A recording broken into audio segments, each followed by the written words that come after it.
130. 275. Wait. Yeah, 130. Yeah, okay. Oh, yeah, 275. It's still 275. I guess it would have changed otherwise, right? You said 275, and I thought 230, but no, it's 130. It's 2.5 years. Ooh, today's 2.5 years. Yeah. Wow, still bobbing on. Still here. still bobbing on. So today's conversation, I had a charged. Well, we were in a full moon today, so. Oh, it is, right? Yes.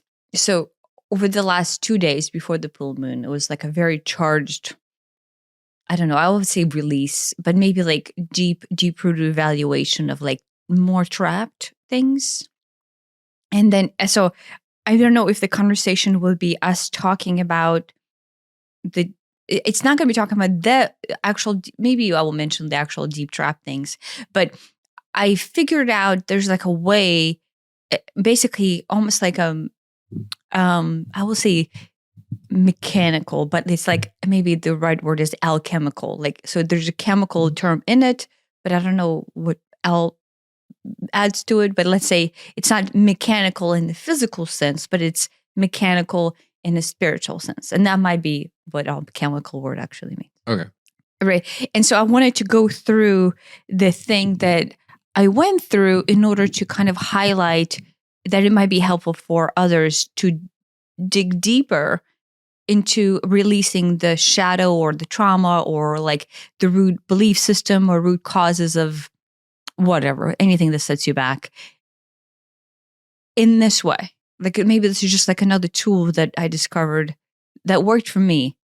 And then you and I talked about it and I don't know, we can discuss it more and see if it works for you. And it's building on everything we have done already. So this is just like another way in. Yeah. So to start with, shit happens, right? And so the shit triggers you. In this case, me. The you is me in this case. So I get triggered, right? And I sit there and I notice that the amount of trigger that I have about this thing, and this thing is actually pretty trivial. Yeah, like it is. This is not something that should generate. And you like, in fact, similar things have happened that are almost exactly the same, and I might have not even have the same response. So there's something about this particular signature or this particular, flavor of ice cream that triggers me, and it triggers me deep, like to the point where I'm like, oh, look at this. This is overriding my system. However it registers into the system is just a larger amount of shock, like overload. Let's say overload. Yeah, it's just an overloaded amount, much, much greater than what it should be. And in fact, I can see it's hitting almost like a net system of deterioration. And when I say overload and net system of deterioration, this is hitting the core of where survival is. And so, one, I want to say is whenever you get triggered, you/I, there are different levels of triggers. Like you're triggered and I want to point out, like monkey brain chatter, like if you're sitting there and monkey brain starts to chatter, that is level 1 of trigger. You don't think it is a trigger, but it's actually a trigger. And then there's basically a complete system overload to where all survival is threatening. And based on this particular scenario, I'm feeling that. I'm feeling like survival is imminent. It's an existential issue. Threat. Yeah. But I want to point out that anytime anything is out there that feels uneasy to us or threatening to us or like makes us want to get angry or frustrated or makes us want to do anything at all, it's like it's either nonchalant or something. And if it's something, then it is indeed a trigger and we're just denying the fact that it's a trigger. And if you don't like word trigger, just basically your soul self searching for healing or your soul self searching for enlightenment or awareness or what's the other terms for it? I mean, something's bothering you. Something's bothering, yeah. So something's bothering you, but it's a call to release. Something, yeah. What it is something is bothering you, and while that present day issue may or may not be a real thing that has real consequences and needs to really be dealt with, is kind of beside the point. But what it's doing is it's bringing up echoes of something from the past. Yeah, something that's trapped. Right. That actually feels existential to survival. Yeah. But you might not even allow yourself to go that far. Right. So the reaction to whatever the present day thing is completely out of proportion to its severity, usually. Yeah. And it's reminding you, maybe not even at a conscious level, of something that has happened in the past and that may or may not have even been a legitimate existential thing, but it feels like it because it happened in your childhood and it felt like it was end of the world type of stuff. Yeah. But I want to say, and this is not going to be liked, but it is the truth. All of interactions on Earth that we have, if they're not in the nonchalant category, if it's not like, oh my gosh, rainbows and butterflies, but like for real rainbows and butterflies, like your heart is just elated and you are dancing in bliss and like just seeing everything is beautiful. If it's not that, then it's the other one. And the other one is somehow the survival is threatened. I'm not saying it's existential to the point where somebody's holding a dagger to your throat, but something is threatening your survival. So it's either nonchalantness or this is threatening and you're simply just not allowing your system to recognize it and actually go to the processing equation of it, right? But the origin of all of those mechanisms are there asking you to go and release. So you can actually be in a nonchalant mode. Yeah. So I want to say that. So even like if you're sitting there and the monkey mind is chattering, everything the monkey mind is chattering about is actually existential threat to survival. You're just not allowing it to go there. And I'm not saying what you're chattering about is, but again, what you said is the deep down rooted cause of the initiation of that threat. Right. I might be jumping the gun here, but what it is these little things in the present day, they carry the same frequency as as your deep rooted traumas. Yeah. If you have one that like you have anything at all that is triggering you, and it's either super triggering or a little triggering. It is easier with something that is super triggering. So if you have worked your way to where you realize you're allowing yourself to feel the depth of the super trigger, what the mechanism is, and this is what I want to say is, so everything technically, even though we may not realize it or perceive it, exists as a frequency wavelength, right? Like everything is light and everything is frequency, right? And everything is sound and everything is frequency. So everything, all existence is just basically a frequency band of some sort. And the trigger that you can be experienced at any one moment, because this is basically what I was doing. I was sitting there and I was struggling. I'm like, wow, this feels completely existentially threatening, yet this thing is not at all threatening. So something. And so then this is what I did.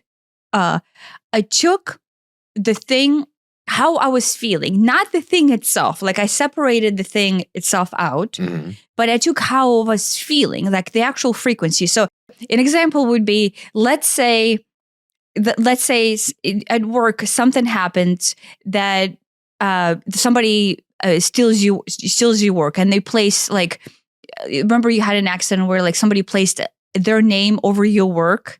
And it was actually you did the assignment, but they like like anytime you open a work project and close the work project, it overrides the label, right? Yeah. So in this case, you're not going to get credit for this work.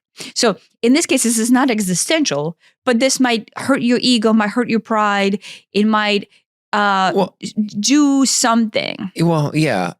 Like it might take away from the work and the credit that you actually did or whatever. Well, I don't want to go into a discussion of what. Like, right. Okay. Go ahead. No, go ahead. I said our fear was that, because it happened to several of us, was that, when the boss looks, it'll be, this guy's doing all this work and we're doing no work. Yeah. So maybe we'll lose our jobs or something. Yeah. That's what we thought. Okay. So still deeper than, okay. But let's say. In the end, it wasn't, and we weren't really graded on how many pipes we got to mark. Yeah. But what I'm saying is, it's something that is far removed and you have to draw a very dotted line to how this is threatening. Right. So this is what you would do. You would take a concept that you're struggling right now. Let's say it is about something at work that relates to you being given credit to versus not being credit to. And you would go and you would separate the logical aspects out of why this guy is an asshole or why, this is actually a legitimate thing to be upset about. And you solely separate out into the feeling of the frequency that you feel, like the energetic vibration, right? Because if your body is at all aroused in any way with any kind of emotions of anger, frustration, fear, whatever this might be, there's a vibration. And that vibration is a signature that holds the connection to the actual deep trauma that this is coming out of, right? Does that make sense? Mm-hmm.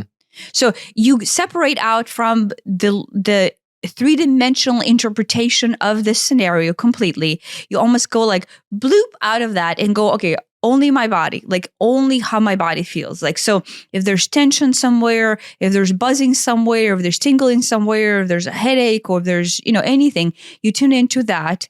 And then you identify that as a frequency. So you summarize the entire experience into a frequency, because indeed it is what that is. So the entire experience of the tinglings and the tensions and the throat constrictions and the chest tightness and the stomach nausea, all of that, or a combination of one or the other, whatever it is, if it's big enough and is existential, it might just be completely overwhelming. And so you won't even have to pick out specific parts. You would just feel the entire existence as an overwhelm. That's what I felt like. It was not even one specific thing. The entire thing was just this huge cloud of overwhelm. So identify the cloud of the overwhelm and assign a frequency band to it. And then willingly, you have to do this willingly. The intention has to be there as like, okay, I realize that I'm being triggered. I accept that this is some sort of trigger, but I would like to know the deep-rooted truth to this trigger, right? So you're willing to open yourself into the subconscious level that actually holds the origins of this echo, because this is just an echo out of your core. And so then if you truthful with yourself and you allow yourself to open into the truth and accept this huge amount of frequency that you're feeling, and you're willing to face the core, you have to be willing to face the core and want to taste the core, you can then arc yourself in. You can literally go, okay, let me arc into some point of the past where this is also the same frequency. And through that, I was actually able to completely arc into a very specific time in my life where that was the exact duplicate of the frequency. And it was when our home was being taken away, or potentially ... Much higher stakes than today's issue. Hypothetical is this frequency was a leftover of when we almost had our home taken away, not due to money, but due to like property ownership lawsuit, like what title law would cover in this case, but kind of similar to that. So through that, and I'm young and I don't really know what to do, or actually I kind of have nothing to do because I'm just young and I'm a child, and my parents are handling it, and the whole thing feels overwhelmingly huge. And I feel completely hopeless because I'm just watching this unfold and I see my parents scrambling, right? So it's that shock of the system that I never processed, I never actually actualized, that is actually vibrating and pulsating, that wants to be addressed and acknowledged. Really, the child within just wants to be acknowledged and healed. But here I am throwing out like remnants and echoes of it into the present moment that are exact duplicates of the frequency that I experienced as a child during that. Right. And so step one, I was able to connect into that. That childhood event was, you've told me about that many times. That's come up many times. I already know that it is very traumatic. I bring up many times because I know it's extremely traumatic. Yeah, I can tell. But even though the amount of times that I have brought it up, notice it is still, I still did not give it space emotionally, acceptance frequency wise. I talk about how traumatic it is, but I don't let it be my truth. Yeah, you talk about it as a historical event. Yes. And not as like an emotional overload on the system that I never allowed to take place. I never accepted the emotional overload. I never acknowledged how much pain and turmoil I felt. And so even though I talk about it, honestly, the reason why I keep on talking about it is because it keeps on not being healed. It's trying to come up. Yeah. So in this case, I'm sitting there and I'm not even processing. So here's the key. the psyche will keep you from all of this, because this is baseline survival mechanism of your psyche in order to keep you from going deep down into rooted trauma where it hurts.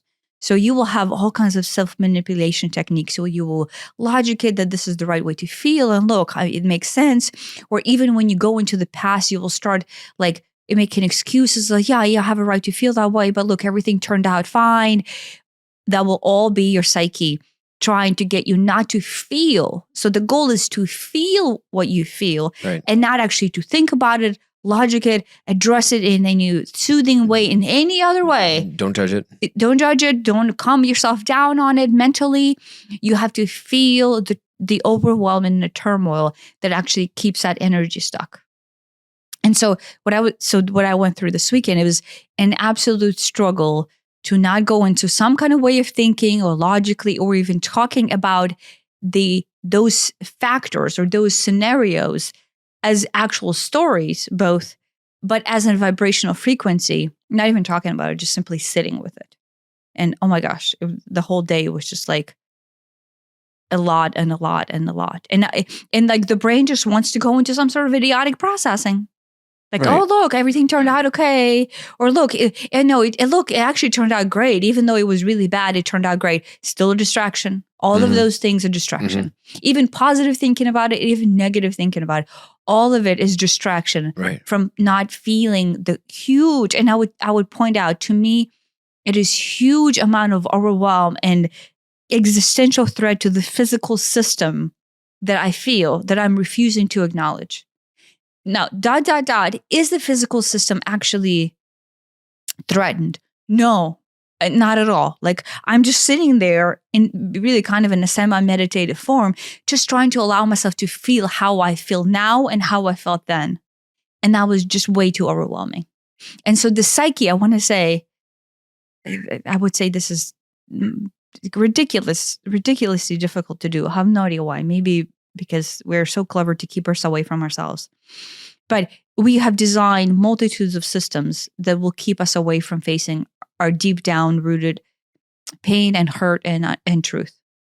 Yeah.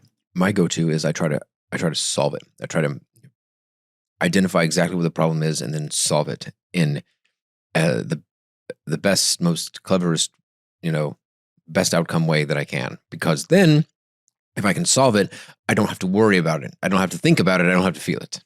Well, no, you're just trying to not feel it. Right. All of things is trying not to feel it.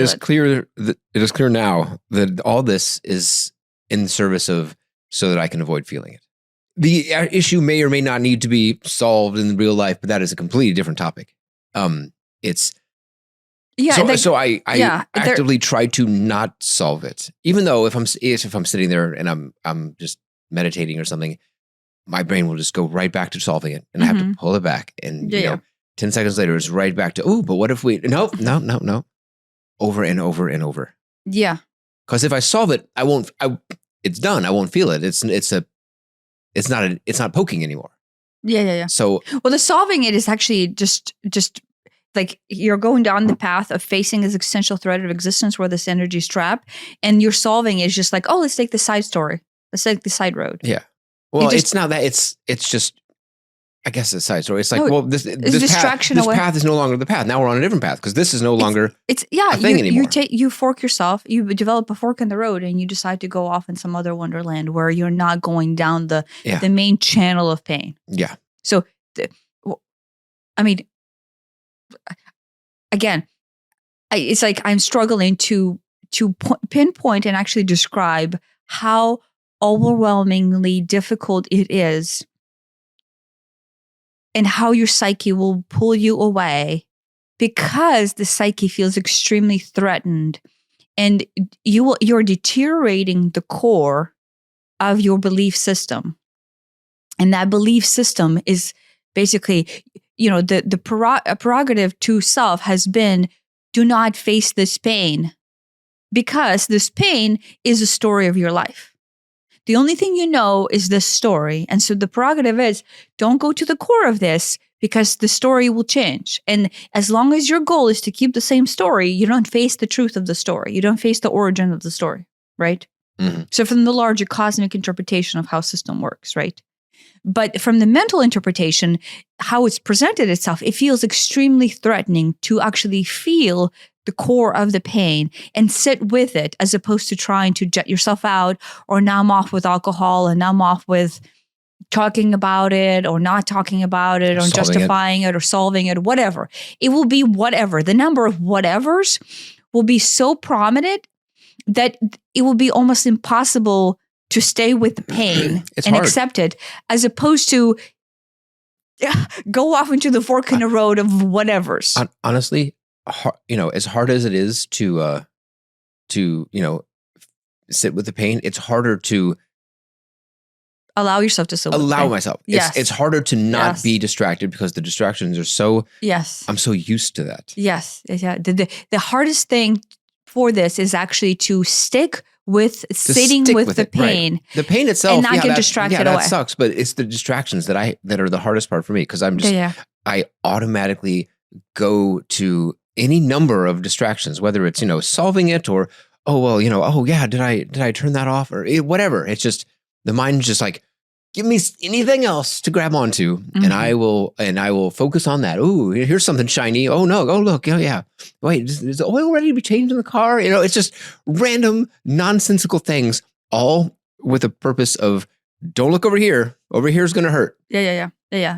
But with me, I want to say the amount of hurt that I do feel is a lot. Yeah, no, I'm not trying to downplay it. Yeah. I'm just saying that it. Maybe you're better at handling the amount of hurt, but to me, it is extremely overwhelming. I don't know that I'm better at handling the amount of hurt. I'm thinking I'm worse at dealing with the distractions. No, I was struggling with both. I was struggling with, look how many distractions I feel. And the second I go, okay, let's go back and accepting and feeling and just sitting with this amount of, turmoil, that is this frequency that is basically, feels existentially threatening. And I'm sitting there and I'm just trying to sit with it. And that does feel like a lot.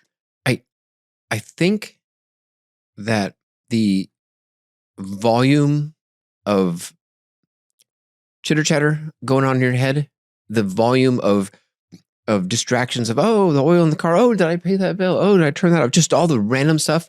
The amount of that, I think, corresponds to how much you're hiding. Yeah. And there are days when it's cranked up to 11, and there are days when it's not. And I can sit and meditate and just, clear your mind. It's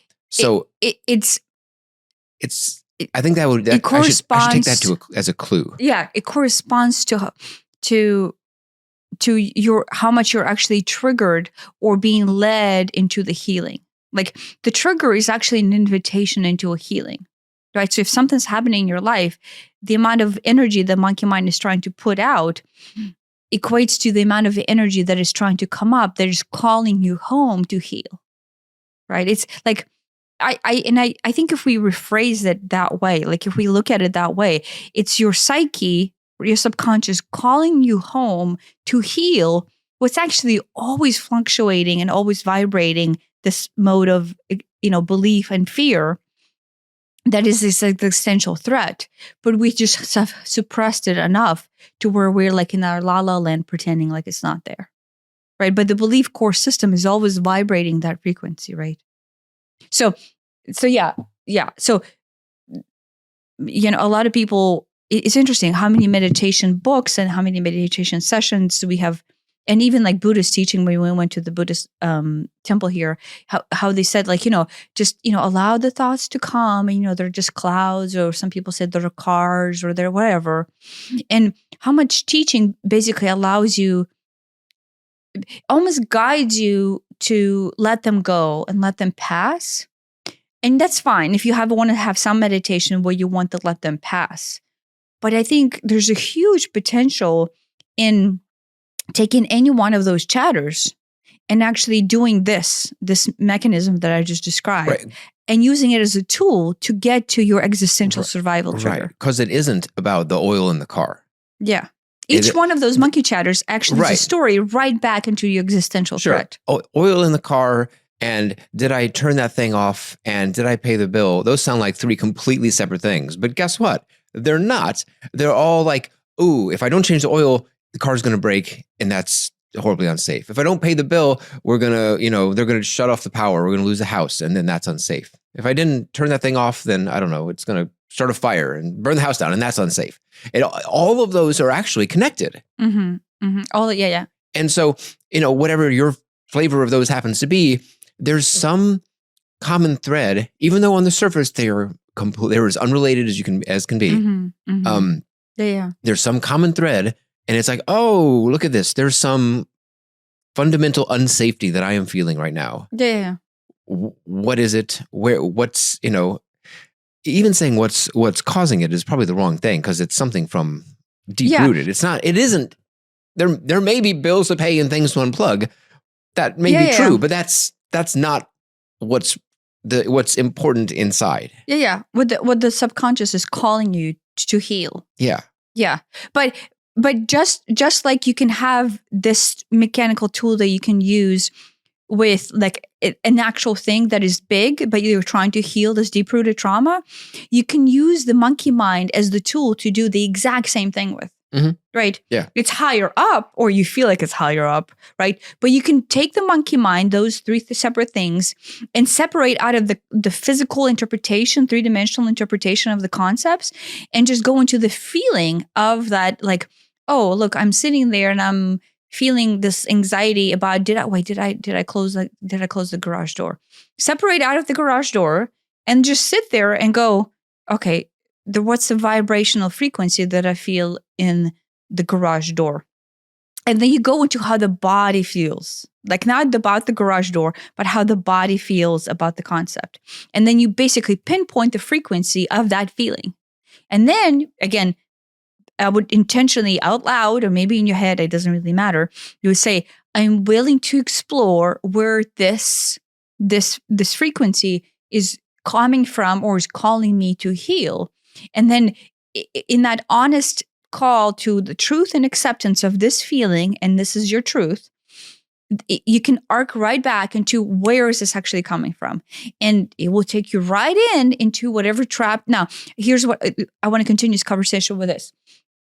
It took me to a specific physical scenario that I even said to you when the first day we talked about it, that I was probably 8 or 9, let's say, maybe 10, right? So, and I thought that's weird because I'm already older, right? Mm-hmm. I can already process like some logical aspects of it. Right. And I feel threatened, but I can like know, oh my gosh, this feels threatening, I mean, right? Our daughter just turned 12, and if something like this were to happen, she would have a decent grasp on, the implications of that. Yeah.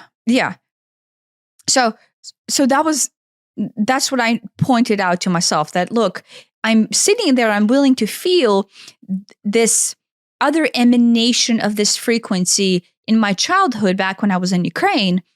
But it's interesting to me that it's still when I'm older.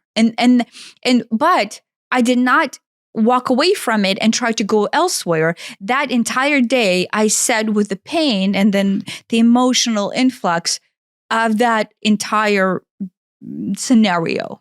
Let's say that the entire scenario that was almost our house being taken away from us, and how much, how that frequency was, right? I sat with it. I mean, I'm talking about it and I'm still feeling it, right? So it's not gone, but I allowed myself to be in the one emanation of it that was a big explosion that I could feel. And so I spent a day in that. And so one, it is extremely important that if this mechanism takes you into one echo in your childhood, spend time on that echo. Yeah. Allow that truth to be your truth. I mean, it becomes more familiar doing that. I mean, it's there.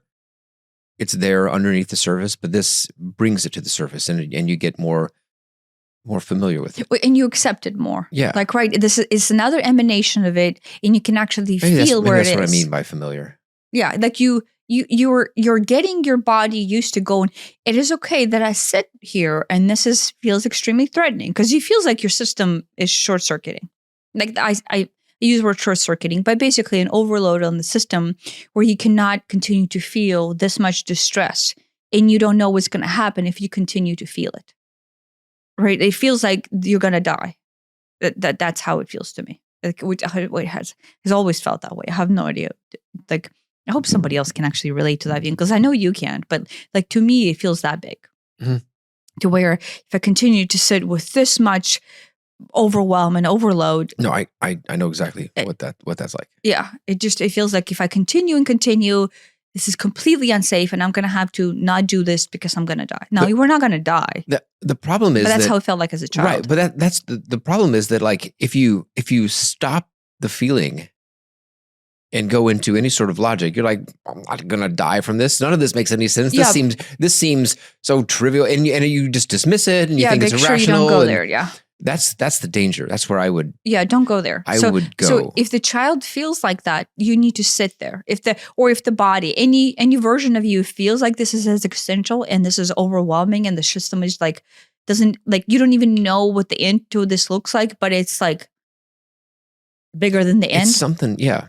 Right. It is, sit with that. Just make sure you sit with that, as uncomfortable as it feels. And if you want to cry, if you want to shake, if you want to dance, to me, I think the biggest thing that I would want to do, actually, you know what? Maybe shaking is a bad idea. But sitting with it. We could end this with, like, okay, after you've done that, how do you finally just get it out of the body? But don't do it to begin with. Yeah. So yeah, to begin with, the goal is to sit and accept this as your truth. Because the truth is, you have been not denying this feeling as your truth. Mm. The whole goal of this mechanism that keeps you away from self, keeps you away from truth, and then therefore acceptance of the isness, is that you created this truth, and then you decided to not accept this as your truth. Right. So the goal. That's the fracture between inside of yourself. Yeah, and we talked about last podcast about it, and even the podcast before. But this is basically how. First we were talking about the theoretical aspects of what it means to, and not to lie, and then the last podcast we talk about what keeps us from the other side, and this one is a transition into how you actually unravel the core self. The stuckness, if there is such thing as a leftover stuckness, in order to basically accept yourself fully and then integrate as a whole. And so this was kind of like that last bit of the arc, I guess, or at least one of the last bits. Yeah. So I want to point out that in my case scenario, it went into an actual experience when I was, let's say 8, 9, or 10, right? Whenever this was happening to our house. And I thought, okay, that's weird, because usually this would be from all of our discussions and just my general understanding of trapped energy, this should be from a younger point of self, right? But I thought, okay, that's fine, because I will just accept it and take it as it is for that day. I didn't even realize for that day. I just said accept it as it is, period, right? And so, here I am going on with my day, and and I'm feeling it. I keep on leaving it, and even like we went out shopping that day, and I think we went out to eat that day, but even as that's happening, right, I'm still like, okay, just go back to the feeling, and I'm walking around, and I'm just, as I'm doing everyday things, purposely trying to stay in allowing that feeling to go. So I'm basically saying, look, here you are participating in daily activities, normal activities such as shopping and going out to eat and being in the car driving or whatever it is, but you're allowing this truth to integrate in as this overwhelming amount of existential threat. Yeah. So try to go on with your day in normal actions. And I think David Hawkins actually talked about this. Continue to function with your daily activities while you have this truth flowing. Just keep it active. Like, yeah. You're right. Like, don't, just so, because then that, what you're teaching your body in that point is, look, I'm functioning in real physical 3-dimensional space right now while I'm feeling this, and you're teaching yourself echo safety, right? You're providing echo safety from current space all the way back to the past. What do you mean echo safety? Like, because you're echoing this frequency, however back it goes and however forward that goes. That you're, instead of echoing like into the loops, you're actually trying to build a causeway. Okay. That's why the causeway came up. Remember I said, wait, what's causeway? Because I think that is an extremely important word. So every time I talked about echoes are looped to where you can take one frequency and you can echo into that echo of that frequency. And that's perfect, great to begin with, right? You can sit there and you go, oh, look, I'm feeling this. But if I tune into Mama Earth and all of a sudden I'm in this like blissful state of all this and I'm like all of a sudden something else, right? Like that just happened to me. And now I can't even relate back to what I was feeling. Now I'm going to have to really struggle to go back to where I was feeling because all of a sudden I'm overwhelming, flowing with the energy of allness that is Mother Earth, right? Right. But that's echoing, right? Well, you see, I already have causeway path built to it, but like you can jump. Like there you go. If you, this is a super interesting side note and an example. If you ever went to like a healing workshop or a meditation workshop or breathwork workshop or any kind of like of those spiritual healing workshops, and you like, oh my gosh, I totally feel like shit. And you go into this workshop and then, you spend, even if it's a day's worth, you spend a day of like tuning in and you spend a day of meditating, you spend a day of like sound bowling and maybe cacao ceremonying, because that's what we do. And then, by the end of it, 2 or 3 hours in, everyone's flying super fucking high, right? And you're like, damn, like this is like pure form of ecstasy, right? But it is, so you echoed in, right? You did not heal anything that was needed to be healed. You do not acknowledge anything that needed to be acknowledged. It feels like it. No, but the experience echoed you. What I'm saying is it took you from current state of self and it like echoed into wholeness that is bliss. That's my without any permanent causeways. That's my shtick with Tony Robbins and these motivational speakers is like you go to the class and everyone's, oh my gosh, it's the best thing in the world. You walk out of it feeling like, you feel like $1 million. You can tackle anything. And a week later, you're just back to normal. Yeah, because you echoed in. You echoed in. So Tony Robbins holds a frequency. The cumulative consciousness that is on room holds a frequency. And Tony Robbins, so we always pick on him. But anyone. We do that. I do that purposely in my cacao ceremonies. I know that I can have a huge amount of frequency that I can hold. Everyone will come in and they will just feel like $1 million afterwards, which is great. But of course, my goal, I'm always a little sneaky about it, is I want to insert healing in. So even though you're feeling like $1 million and you will leave feeling like $1 million, I'm still poking at your trauma to make sure that you're walking away, registering what is it that needs to be worked on. Right. And you're actually releasing true trapped energy as opposed to just feeling like $1 million. Right. So there's two aspects to it. Right. Mm-hmm. But each time you echo in, you get familiar with that area. So it's actually not a bad thing. The more time you do echo in, the more familiar you are with the blissful state of being. And the more the causeway starts to develop of like, what is it that I need to do in order to feel this permanently, right? So you almost have this as a motivational, I say motivational, Tony Robbins being motivational, as a motivational sticker of like, I know there's something beyond of how I'm feeling right now. Because a lot of people who are depressed and struggling with, just like not even know where the fuck to go, at least need that because they don't even believe there's such thing as survival. Right. Like, if nothing else, that shows you that there is something bigger, worth living for, something, bigger. Yeah. Something bigger. Right. Now, but then you walk away from it feeling great, but then it feels fleeting and, Yeah. So the answer to that is you echoed into it as opposed to have a permanent causeway built into it. Yeah. And so now what we're talking about, this mechanism is how to build a permanent causeway to where you're not like fleetingly echoing in here and there and bliss and then all of a sudden depression, bliss and depression. No, this is your permanent state of being. But you're saying build a causeway to the pain. Yes, because in order for you to build the causeway to the actual wholeness, you first need to acknowledge the causeway that you're refusing to acknowledge, which is the pain. Right. And only through the causeway to the pain will you actually able to integrate so that you can have a permanent causeway. And the causeway to the bliss is actually not a causeway. It's a permanent state of being, but because you causewayed away from your truth, you can't even enter into your permanent state of being. Does that make sense? Right. So where Tony Robinson, like, if the I don't actually know what Tony Robinson does, but let's say he gets you super high and you're like flying in the abyss and like, I know how that feels, but let's say Tony Robinson does that too. Or any other motivational speaker / whatever, right? You're just like blissing out, right? That is actually your natural state of being. Where Tony Robinson takes you, if he does take you there, is the natural state of like awe that is you creation. And what you want to do is facilitate that creation that is you into the world. And that's the only thing that actually matters in the long run. That's the nonchalantness.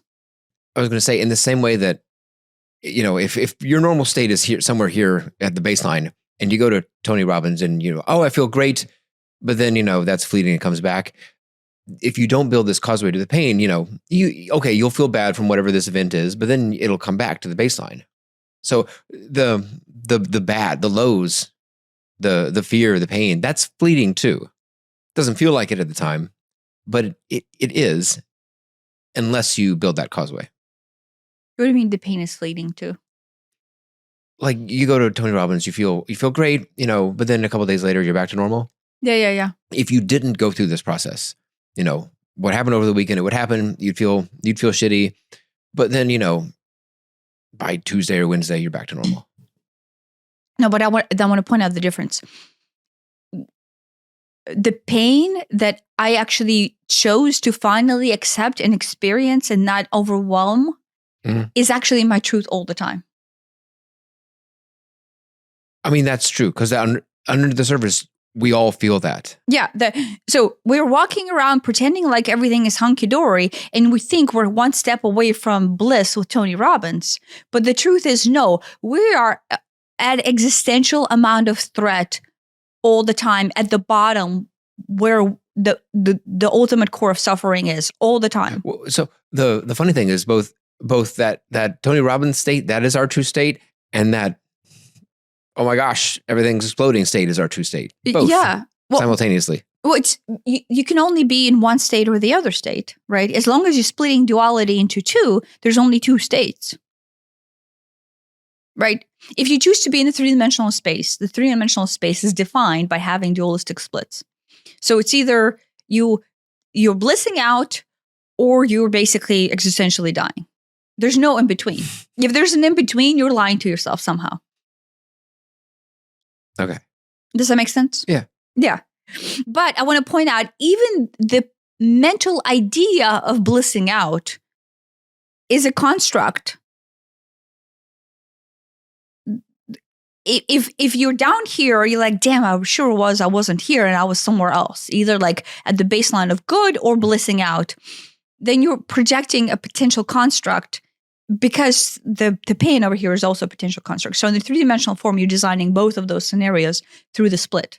Do you see what I mean? Yeah. I don't know where Tony Robbins exists on the split. Let's say we take Tony Robbins out of it and we actually introduce universal consciousness. Universal consciousness does not have any splits. Right? Do you know what I mean? Yeah. Like maybe Tony Robbins can take you to the bliss state of the opposite of how you feel. Like you feel like shit here and you feel like $1 million here. But the universal consciousness does not have a split of that idea at all. So the other side, when I talk about the other side in the previous podcast, is the universal consciousness, non-dualistic state of being that is, basically pure love, pure bliss, pure ecstasy. That's what I'm talking about, without dualistically splits. So the nonchalantness that is existence of self. And everything else is split dualistically. Right? So if you go to Tony Robinson's with hopes of fixing yourself, then you're still in a three-dimensional sense of believing that there's a low state and a high state. Do you see what I mean? Right. But which is fine, because like all of us on Earth, I say all of us, most of us on Earth are in that state. Like we came here for a two-dimensional or dualistic split experience of three-dimensional space, right? So in that case, if that is your, what floats your boat, that's fine. It works, right? It has always worked on Earth and it will continue to work. But if the goal is for you to actually integrate with your truth, which is what this is, then this mechanism takes you into full form of integration, right? Like full form of integration by you realizing what you're vibrating. And like I say, right, I went through this huge amount of distress in order to go through this. But I don't, okay, there you go. Okay, this is where it's going. Okay, so that was day one, right? So day one is physical experience in three-dimensional form. I go tune into the frequency of it. That frequency takes me into my childhood experience of having the home taken away. And then I spend the whole day that day in that vibratory state. And so then I'm like, okay, well, there's a lot and a lot and a lot. And I go to bed still with full acceptance of that a lot. And so this is the interesting second half of it. Then in my dreams that night, I have super triggering dreams that take me into what I think is even bigger distress, existential threat to survival than even that life scenario. Like it just amplifies that existential threat. And I'm like, my goodness, like I was already drowning and I was already struggling to stay in this existential threat.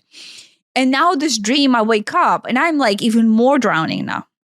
And I'm like, wait, I need to process what this is and see how it relates, right? And here's the beautiful part. So then the world of spirit then gave me the dreams that built on from my 8 years of age, or 8, 9, or 10, where this frequency was, and allowed me to go one step deeper into my childhood, not through a physical three-dimensional experience, but through my dreams. And on a side note, I've had many conversations with spirits. Like I think one time I asked him, wait, why do I have such a viscerally painful dreams? And they said, well, wouldn't you rather do your healing in the dream scenario land as opposed to in a three-dimensional physical form? Yeah. And I went, oh my gosh, yeah, thank you. So the first scenario was in the physical sense, I say this in quotes. And the second is in dream state, right? Yeah. And so I experience huge amount of dreams, and so the dreams are all triggering, and I'm like, wait, so to begin with, I do use logic. I go, what do they all have in common, right? And I'm sitting with a frequency, and I know they are all the same, just like the monkey mind story, but they're all different. But I know frequency wise, they're all the same, right? And one of them is like, I have this recurring dream where I used to have a terrible job, and I haven't been paid in 2 or 3 years. Like I have had this dream all the time, and I keep on having it. I'm like, obviously there's something I'm not getting out of it. And in another dream, you're cheating on me, but you have zero remorse, and I know that this is going to continue to happen, right? And there's something else that is minor but kind of related to it. And I'm like, what do 3 of those things have in common? And basically it's, I'm in a threatening scenario where I know it is threatening, and I'm choosing to stay in it and not do anything about it, right?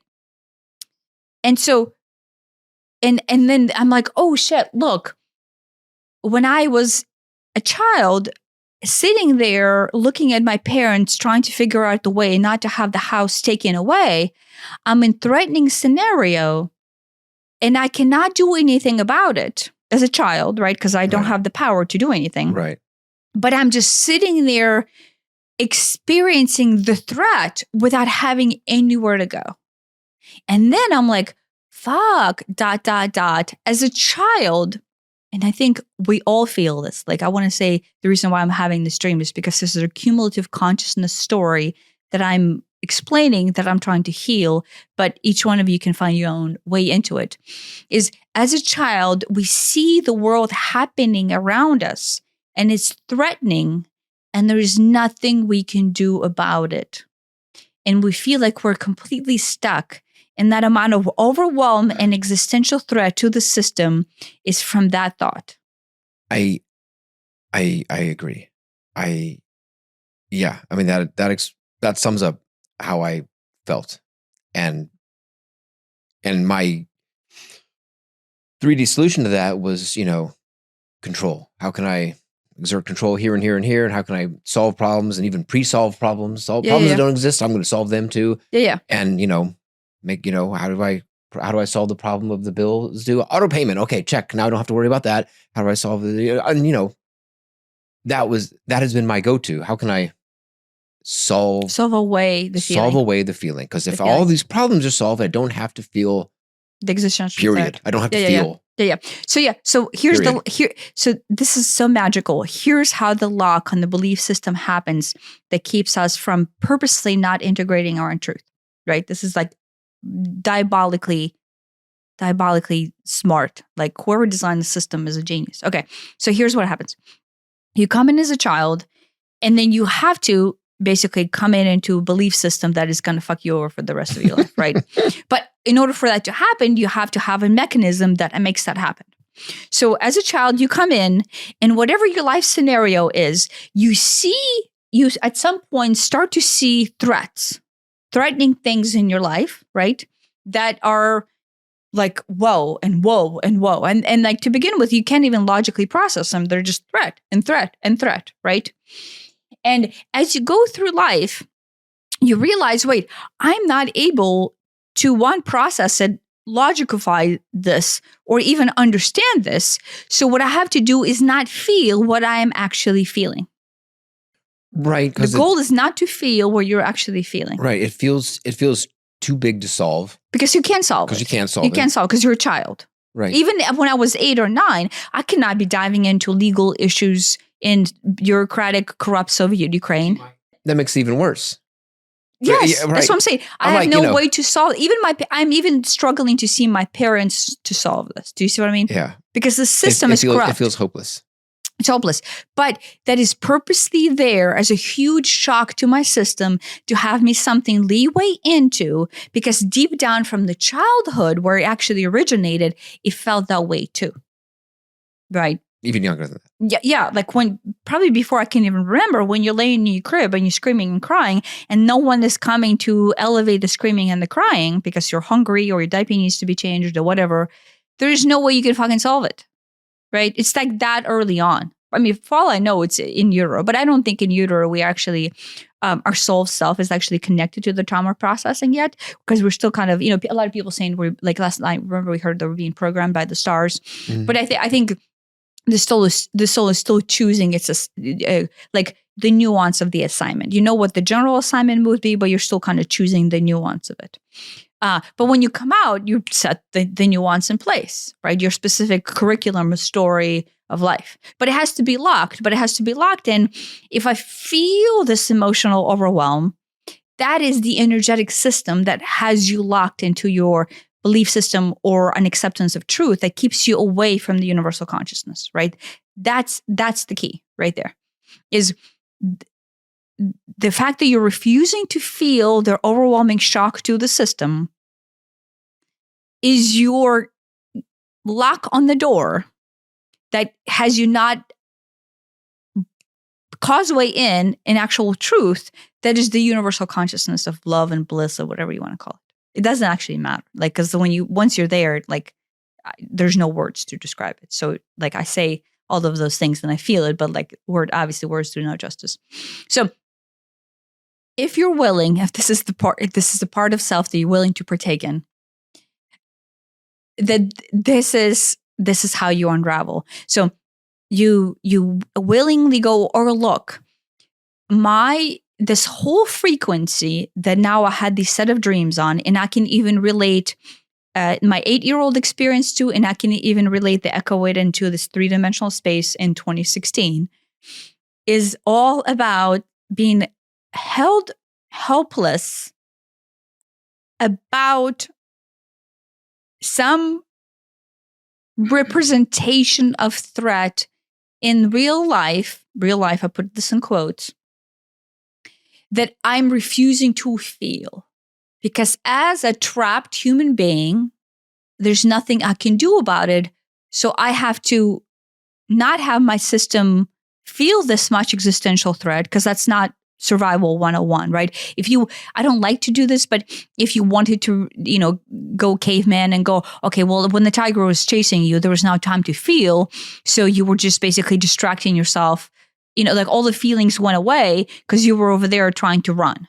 So your monkey mind is like the adrenaline system is kicked in and you're distracting yourself. It's a defense mechanism. Because you don't want to feel whenever you feel an existential threat of your emotional being. I mean, the whole point of our, maybe the entire brain, but at least the more primal parts of it is to preserve you. It's the same thing. But the overwhelm feels like existential physical threat. It's the same thing that stops you from, like, we were in urban air.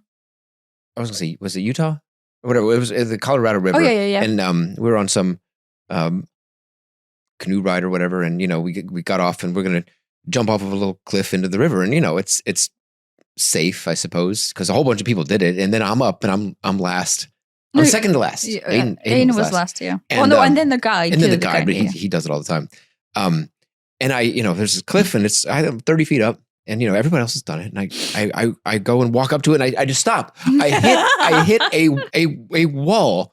But the same thing happened to you at the urban air when you were in the harness. The same thing right. This, I'm jumping into water. It's fine. Well, that's more threatening than urban air. Right. In urban air, it's a padded ground. I've got a harness on me, and I'm jumping onto this. The goal is jump off of this platform onto this round punching bag type thing. And you just sort of koala yourself onto it. Mm-hmm. And it's like, because I have this fear of heights, which I can tell you exactly when that started.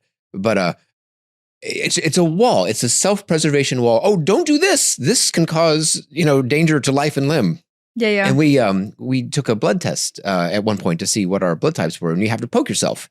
And I'm like, I literally cannot do it. I'm like, can you just pinch my fingers together? Because I can't do it.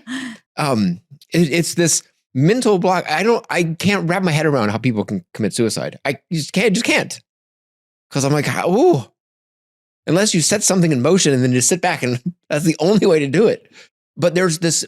In the exact same way that prevents harm to our physical body, there's the same thing that prevents this danger to our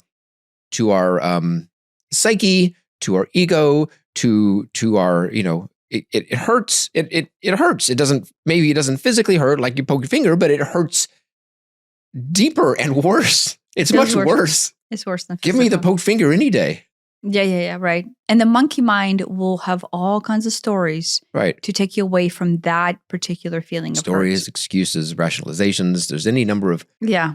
It's so diabolically clever. It's diabolically clever. And this is what's so interesting is the entire system is designed to keep us away from this one thing. It is. This is just one thing. We're literally wired to stay away from it. Yeah. It goes against our entire...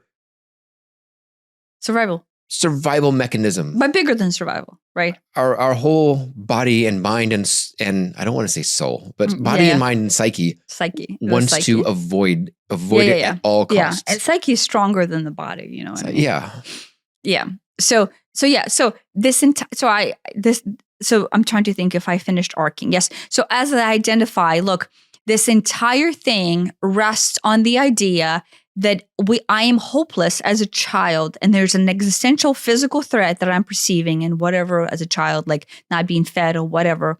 And the emotional threat that I feel about the body having to go through this experience of this threat is so much that I shut off my emotional filter, that trap basically, which is the trap of this energy. And I'm refusing to feel this existential threat that is just this frequency. What I want to say is, make sure you realize this whole thing is a frequency, because it's easier.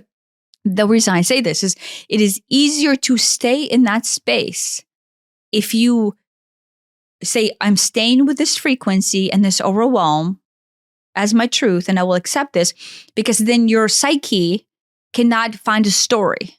Because the second psyche wants to find a story, then you can go, wait, is this a frequency? And if it's not, then nope, I'm staying with the frequency. So like if you use the word frequency or overwhelm or whatever it is, some kind of keyword that allows you to lock in on this feeling and stay there. The second your psyche starts to take you away or take some side road in order to paint you a different story, you go, wait, is this frequency? Right? That's the word I use. Is this the right frequency? And then I'm like, no, look, I'm already elsewhere. And so then I go back to the frequency. Right? And so the set of dreams that triggered seemingly different set of stories is different than the three-dimensional representation of this story. But it's also different than my 9-year-old experience of the house being taken away story. But all of them have the same undercurrent of the emotional distress of being threatened, and I'm not doing anything about it. But deep down, if I remove the logic out of it, is threatened, right? And the frequency of that threatened is what I'm staying away from. So it's ultimate unsafe. I will use the word ultimate unsafe, but the words again are not the justice to this statement. It is the feeling of the ultimate unsafe, not the understanding of the ultimate unsafe. You can even agree with me on ultimate unsafe, but if you agreeing with me is different than you willing to go into the feeling of ultimate unsafe. Right. That is a whole other level. Which I say this, and no matter where you are, it is absolutely perfect and beautiful. But if you want to go all the way, this is it. Like, I'm just like super into that. I spent the last 2 days suffering like this in order to figure the shit out. Because this is it. I mean, this is what it comes down to. And so the result of this, and here, so again, I'm describing the mechanical system behind this. The result of this, and so yeah, then I spent the following day after I woke up from this dream and realized this deeper threat level, sitting with that other frequency. Right? I say other frequency, the actual core level of that frequency, which was built on to the physical interpretation of the frequency from the day before. Right? So like I expanded that band to where I was then willing to stay with this threat level frequency again for another 24 hours. Yeah. And this morning I woke up and I was like, okay, I'm staying with it again. And it's interesting because like yesterday I spent time reading Dolores Cannon's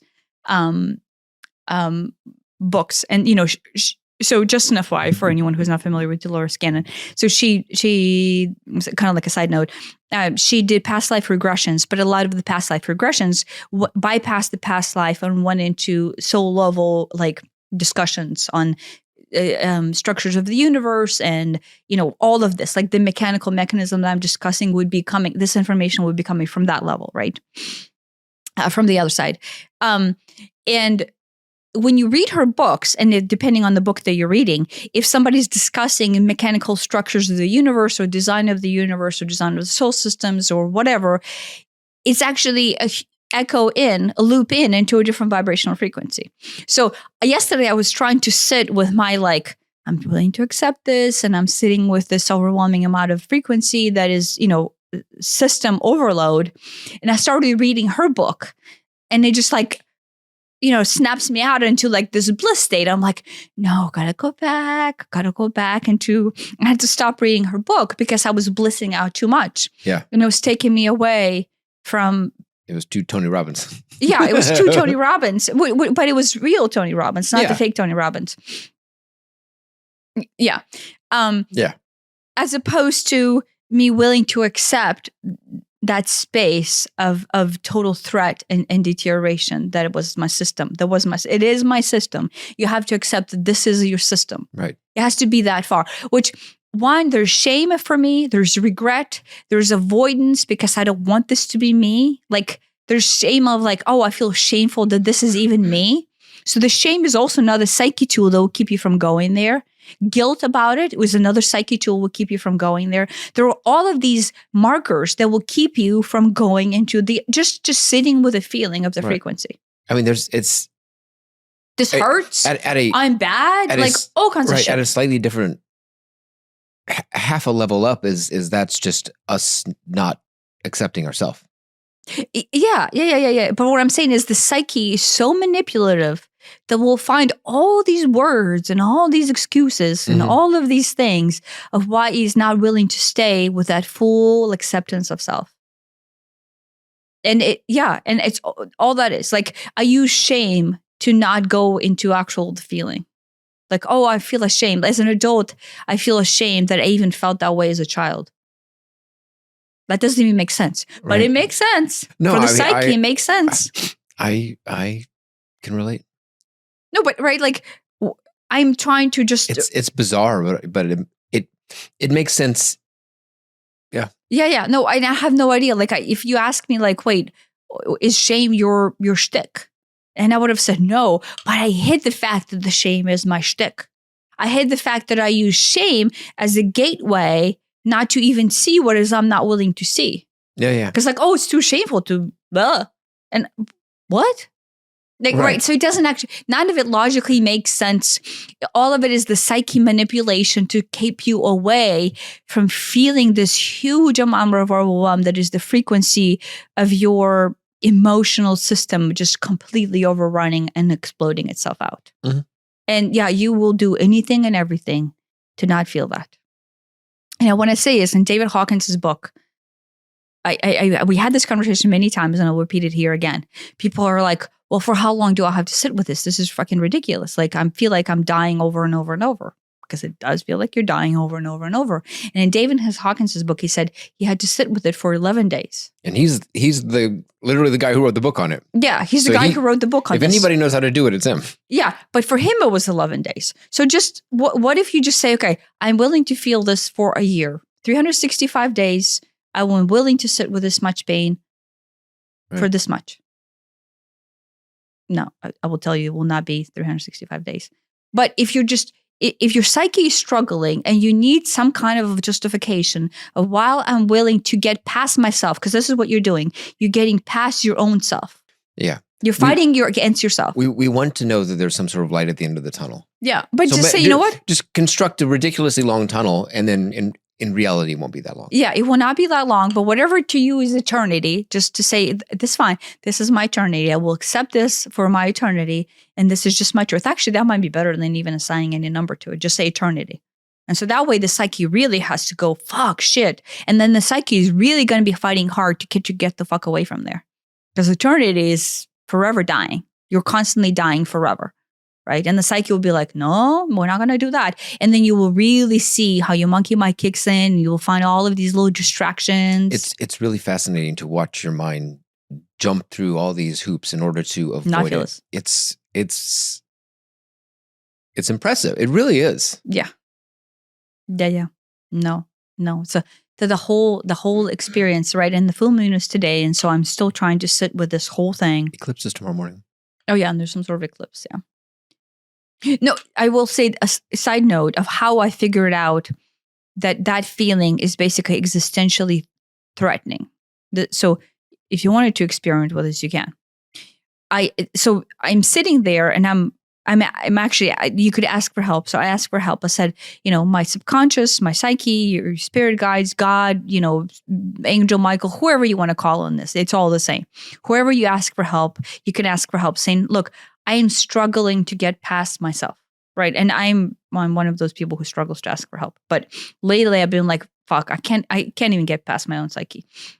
So I asked for help. I said, please help me find a way to stay with this acceptance, to stay with this overwhelming amount of fear and anxiety and psyche complete overload that I feel, and show me how I can just accept it, not get away from it, just accept it and be with it, right? And so then I do yoga every morning, and I intuitively randomly pick, out of my list of, hundreds of yogas, which one I click on. And I was guided to the one that was called A Peace Through Practice, which is by an amazing teacher called Kevin Courtney. And I think he still has his practices somewhere else, but there's a whole bunch of recordings of him on Gaia. And he has one that has an inversion practice in it. And I still don't remember which one it was. So I just randomly hit and go, oh, this is the one with the inversion practice. And I hit on it and go, oh, interesting, inversion practice. And so inversion practice is basically standing on, upside down on your hands. Handstand, yeah. Handstand, yeah. And I'm like, oh, that's interesting. I wonder what it's going to do. But I started the yoga session with allow me to feel this overwhelm that the psyche is refusing to face while I'm doing this yoga session, and let me see what happens. So I was using yoga session as the tool to see what happens in this. And then to begin with, in his practice, he starts out with little kick-ups. So you're not against the wall yet, but you're doing little kick-ups. And I'm like, oh my God, look at this existential threat that is the same. And I want to say it is the same existential threat in the physical form as it is in emotional form. Yeah. And that was a gift to where I saw that how we feel emotionally of this existential threat, even though it's an emotional feeling, is the same feeling we have in existential threat when you were talking about jumping off the cliff or poking yourself to take blood, or in this case, doing an inversion stand. You know, if you ever did an inversion stand to begin with, when you haven't done it ever, and then all of a sudden you go to do it, the psyche's like, nope, nope. Right. It makes no sense that it's so threatening. Yeah. I mean, because like you look, okay, I'm trying to think what it is that makes it so threatening. I think I have a fear that I'm going to logically it doesn't make, it's a self-preservation mechanism. But the emotional self-preservation mechanism acts the exact same way as the physical. Only physically you can actually like understand. Emotionally, you don't understand because you shut that mechanism away from yourself when you were a child. So basically realize that if you were to, let's say, do a front roll, like we did Tai Chi, and in one of the Tai Chi sessions that we were doing, we were just doing front rolls. And we were like, wait, we can't do a front roll at age of 40, like, because it feels threatening. Because there's something. I think I'm going to break my neck. Yeah. So logically, you can see why this feels threatening, and you can try to overcome yourself, right? Right. Like you can, let's say, talk yourself in. Force yourself into it. But I want to say, this is a gift. If you can come up with that feeling on the physical expression of it in inversion practice as a physical threat, and you can overcome yourself, this is the exact same, I want to say exact same feeling you would have emotionally not to go into allowing the deep trauma of the causeway of existential dying when you feel the overwhelm of your emotional mechanism come on board. Mm-hmm. So do not use any kind of practice or any kind of breath work in order not to feel it. Only use it if you want to see the similarity between the physical threat and the emotional threat. And maybe that will give you more willpower to go, wait, I can overcome myself emotionally, which is what yoga is, right? Like yoga is to show yourself that, physically, right? If you can see yourself overcoming physical existential threats, right? Whenever you're like, let's say in the warrior 2 pose, the goal is not to go low because it's existential threatening to go too low. It's not, but we feel like it is. So if you notice, or you're doing an inversion practice, right? Or just do a front roll and see how much threatening it is. That threat level is the same threat level that you will have on your emotional space. You just numbed yourself off from that whole section of your psyche. I mean, most exercises have some sort of like, here's the comfortable level of exertion. And if we go a little low in Warrior 2, okay, now that's a lot. Or, if when I'm running, I'm like, okay, I gotta take a break. And I'll often deliberately go, no, I will set some sort of, okay, that mailbox way down there, kind of make it to that mailbox. I want to stop now. All of the fiber of my body wants to stop right now. But I deliberately push it. Not to go faster, not to whatever, just to overcome myself. Because I'm not going to die if I run another 200 yards or whatever. Or if you're lifting weights, it's like, oh, I can't. Well, what if I try? Yeah. So do not use that in order not to feel emotionally. No. But you can use it as a tool to realize that this is the same feeling your emotional body has, your psyche has. No, I'm saying the opposite. I'm not saying don't use it to not. But most people do. To me, like avoiding those things is not feeling it. No. To me, it's going in and you feel how threatening it actually is in order to keep going. Yeah. But I want to say in this case, the goal here is realize the threatening and marry with because right now, most of us, unless you've been listening to us for years, but unless you have done a lot of work on this, most of us do not have a realization that the emotional frequency band that has us not being able to integrate this causeway into self-acceptance it has the exact same blockage. Thankfully, actually, I think it's on purpose by design, as the physical thread blockage we have from going deeper or doing an inversion or running more. I mean, all these practices at some level are like, maybe welcoming is the right word. Welcome that discomfort, welcome that fear, that like existential threat. Welcome it, get more familiar with it, get more comfortable with it. Which will lead you. So basically, if the goal is to enter to the other side and, do your universal consciousness bliss out, it is to causeway yourself all the way back into the pain where the emotional trapping is. And doing physical exercises that showcase to you how this feels physically can actually show you, oh, this is actually how I feel emotionally. So your psyche not wanting to go into the depth of this trauma will do the exact same pushback that your physical body does as a pushback against whatever physical threat you perceive. Yeah. So I wouldn't do anything. So, doing things to alleviate the stress, which, prior to this, that's what we've been doing. Like, oh, I feel like shit. Instead of me going into emotional trauma, I will run to blow off some steam. Yeah. Right? That is not this. That's the opposite. Yeah, that's the opposite. It's actually taking you further away from healing. Right? Because you're relieving steam, so you do not have an easier way to go into your trauma. But this is go all the way into the shadow, into the trauma, whatever you want to call this thing. I don't know. It's just fucking uncomfortable is what the summary is. And feel the existential threat that is you at the core of your psyche, which I want to say from the most beautiful standpoint of interpretation is actually your programming in order to not acknowledge your truth. And your truth is, if you just acknowledge, oh, look, this is the energetic trapping, because it's not mental trapping, it's an energetic trapping that you'll have to unravel in order to be able to causeway integrate yourself all the way. So no, it was, I say this lightly, but I want to say it is extremely painful. And it's even more painful for the psyche to stick with it. Yeah. And I'm sitting here and I'm trying to still stay with it in order, right? Because if you plan to stay with it eternally, this is not to trick your psyche, but this is just to marry yourself with that truth. Then you're actually establishing a causeway to where you can even know what the other side is. There's no actually other side. There's just you integrating this side so you even know what the other side is. Yeah. Anything to add on your end? No, I think that's good. Yeah. No, it was a lot. Yeah. And it's the entire system just wants to bliss out and go blah. Right. In all kinds of ways. But yeah, no, it was like a, you can use your dreams to use this mechanism, right? The dreams are the easiest. I mean, they told me when you rather have dreams that take you into this as opposed to real life scenarios. Yeah. The truth is it's all a dream. But, definitely this one feels more real than the dream state, right?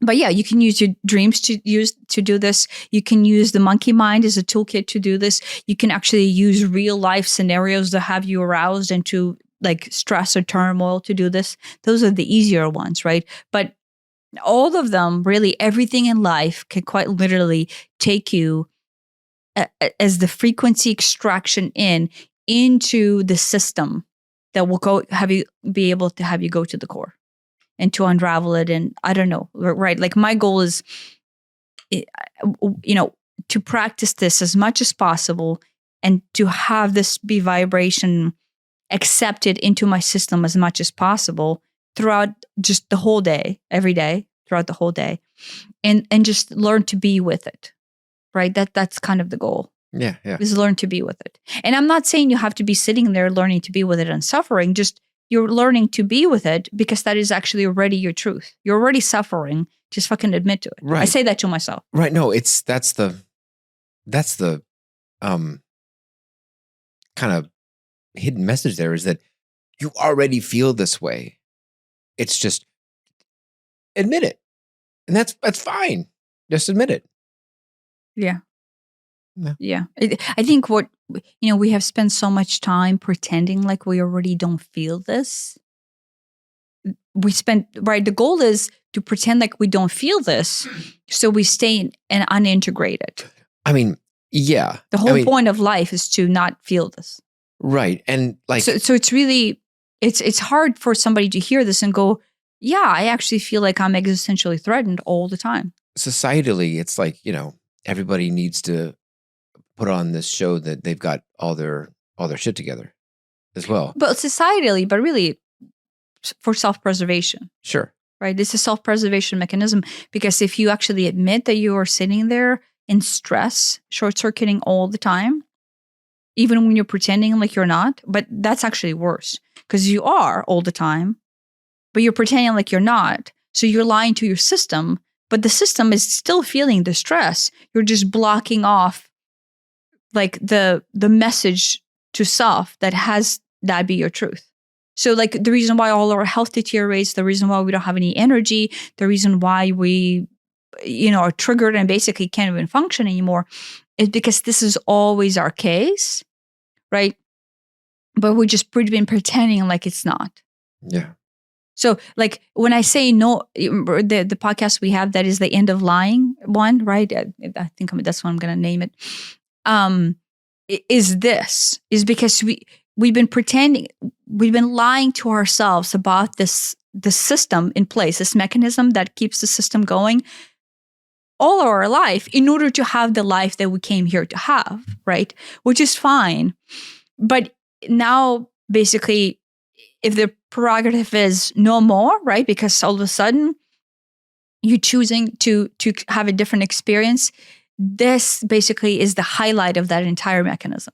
Yeah. This is the toolkit to basically completely get past. Really, this is not magic. It's just, this is a way to get past yourself. And this is just, sharing this because this happened to be the way that I made it work over this last weekend. And I mean, now you could find a different way. If you find a different way, that's great. Any way you can get past yourself and not have your psyche trick you back out of it is basically the goal. I just found that this is the easiest way that had made it work for me. So maybe practice it. I'll be practicing it. I will too. Yeah. Thanks for listening. Thanks for listening.